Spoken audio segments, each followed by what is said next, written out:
Halo, selamat pagi. Kali ini kita akan membahas materi baru yaitu cerpen. Kita semua pasti udah tahu dong bentuk prosa yang satu ini, cerita pendek. Nah, cerita pendek atau yang sering kita singkat dengan cerpen adalah salah satu bentuk prosa yang memiliki ciri khas sebagai berikut. Satu, mengungkapkan satu masalah tunggal. Dua, menunjukkan adanya kebuatan kisah. Yang ketiga, memusatkan diri pada satu tokoh dalam satu situasi. Jadi perlu kita ketahui bahwa cerpen itu berbeda dengan cerita bersambung atau novel yang memiliki masalah yang lebih kompleks dari cerpen. Jadi cerpen itu hanya berorientasi kepada satu masalah tunggal saja, dan biasanya dalam cerpen itu masalah itu akan selesai pada saat itu juga gitu. Akan mencapai klimaksnya di akhir cerita pendeknya tersebut. Kemudian cerpen mempunyai unsur-unsur pembangun yang terdiri atas unsur pembangun dari dalam cerpen atau intrinsik dan unsur pembangun dari luar yang itu ekstrinsik. Nah, unsur intrinsik cerpen itu adalah tema, tokoh, penokohan, alur, dan latar. Sedangkan ekstrinsiknya adalah latar belakang masyarakat, latar belakang penulis. Nah, latar belakang penulis ini terbagi lagi menjadi riwayat hidup penulis, kondisi psikologis penulis, serta aliran sastra penulis. Nah, jadi perlu kita ingat juga bahwa latar belakang penulis itu sangat mempengaruhi sebuah karya sastra itu bagaimana tercipta. Bisa jadi riwayat hidup penulis, bisa jadi ketika riwayat hidup penulis itu misalnya dia dari kecil itu sudah yatim piatu, maka bisa jadi hasil-hasil karya sastranya itu bisa berupa tentang bagaimana seorang anak yang ingin merasakan kasih sayang orang tuanya gitu.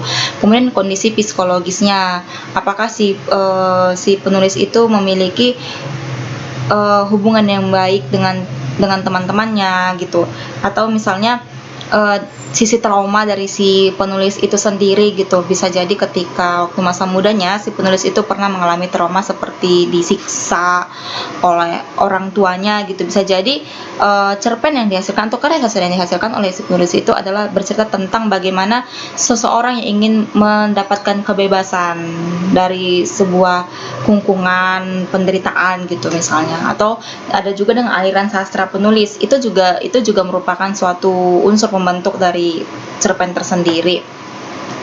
Selain itu, kita juga dapat menemukan nilai-nilai yang terkandung dalam cerpen. Ada itu nilai agama, nilai sosial, nilai moral, nilai budaya. Nah, itulah yang harus mampu kita saring ketika kita membaca cerita pendek, sehingga kita tidak hanya sekedar mendapatkan kesan yang lucu, kesan yang sedih, atau yang kesan yang romantis di dalam cerpen, namun kita juga dapat mengambil nilai-nilai positif di dalam cerpen itu.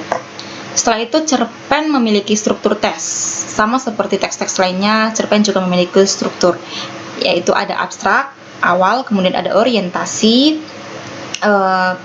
pengenalan tokoh, pengenalan tempat, atau pengenalan dari situasi cerpennya, kemudian ada komplikasi di mana masalah mulai terjadi. Setelah itu ada evaluasi di mana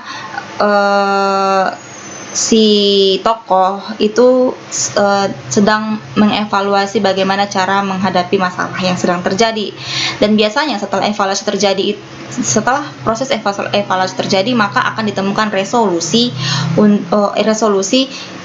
dari masalah yang tadi. Kemudian itu ada koda. Koda itu adalah apa yang dapat diambil dari cerpen tersebut. Nah, itu saja untuk kali ini. Maka kita akan masuk ke lembar tugas, yaitu menemukan unsur-unsur pembangunan struktur dari cerpen yang sudah minggu lalu suruh kalian cari bersama dengan kelompok.